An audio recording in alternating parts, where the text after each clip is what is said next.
ಪ್ರಭು ಯೇಸು ಕ್ರಿಸ್ತರಲ್ಲಿ ನನ್ನ ಆತ್ಮೀಯ ಸಹೋದರ ಮಿತ್ರರೇ, ನಿಮ್ಮೆಲ್ಲರನ್ನು ಪವಿತ್ರ ಗ್ರಂಥವನ್ನು 185 ದಿನಗಳಲ್ಲಿ ಓದಲು ನಾನು ಹೃತ್ಪೂರ್ವಕವಾಗಿ ಆಮಂತ್ರಿಸುತ್ತೇನೆ.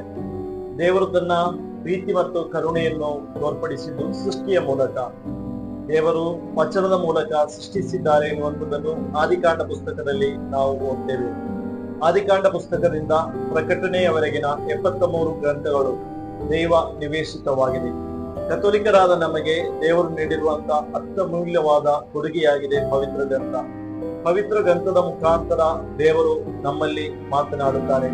ಹಾಗಿರುವಾಗ ನಮ್ಮ ಈ ಜೀವಿತಾವಧಿಯಲ್ಲಿ ಕನಿಷ್ಠ ಒಂದು ಸಲವಾದರೂ ಪವಿತ್ರ ಗ್ರಂಥವನ್ನು ಸಂಪೂರ್ಣವಾಗಿ ಓದಲು ನಾವು ಯುಕ್ತವಾದ ತೀರ್ಮಾನವನ್ನು ಮಾಡಿ ಆ ತೀರ್ಮಾನದಲ್ಲಿ ನೆಲೆಗೊಂಡು ಪವಿತ್ರ ಗ್ರಂಥವನ್ನು ಓದೋಣ. ಇದಕ್ಕೋಸ್ಕರ ಸೆಪ್ಟೆಂಬರ್ ತಿಂಗಳ 1ನೇ ತಾರೀಕಿನಿಂದ ಕನ್ನಡ, ಇಂಗ್ಲಿಷ್, ಕೊಂಕಣಿ ಭಾಷೆಗಳಲ್ಲಿ ಯಾವ್ಯಾವ ಭಾಗಗಳನ್ನು ಪವಿತ್ರ ಗ್ರಂಥದಲ್ಲಿ ಓದಬೇಕು ಎನ್ನುವಂಥದ್ದನ್ನು ಪೋಸ್ಟ್ಗಳ ಮುಖಾಂತರ ನಿಮಗೆ ತಿಳಿಯಪಡಿಸುವಾಗ ನಮ್ಮ ಜೊತೆ ಸೇರಿ ನೀವೆಲ್ಲರೂ ಪವಿತ್ರ ಗ್ರಂಥವನ್ನು ಓದಿ ದೇವರ ಪ್ರೀತಿಯಲ್ಲಿ ಬೆಳೆಯಲು ನಾನು ಇಚ್ಛಿಸುತ್ತೇನೆ. ಹಾಗೆ ದೇವರ ಪವಿತ್ರ ಗ್ರಂಥವನ್ನು ಓದುವಾಗ ಪವಿತ್ರ ವಾಕ್ಯವು ನಮ್ಮನ್ನು ಸ್ಪರ್ಶಿಸುತ್ತದೆ, ಶುದ್ಧಿ ಮಾಡುತ್ತದೆ, ನಮಗೆ ಹೊಸ ಚಿಂತೆಗಳನ್ನು ನೀಡುತ್ತದೆ. ನಮ್ಮನ್ನು ಸ್ಪರ್ಶಿಸಿದ ಒಂದು ವಚನವನ್ನು ಬರೆದಿಟ್ಟು ನಮಗೆ ಕಲಿಯೋಣ. ನಮಗೆ ಇತರರನ್ನು ಈ ದೇವರ ಪ್ರೀತಿಯಲ್ಲಿ ಬೆಳೆಸೋಣ.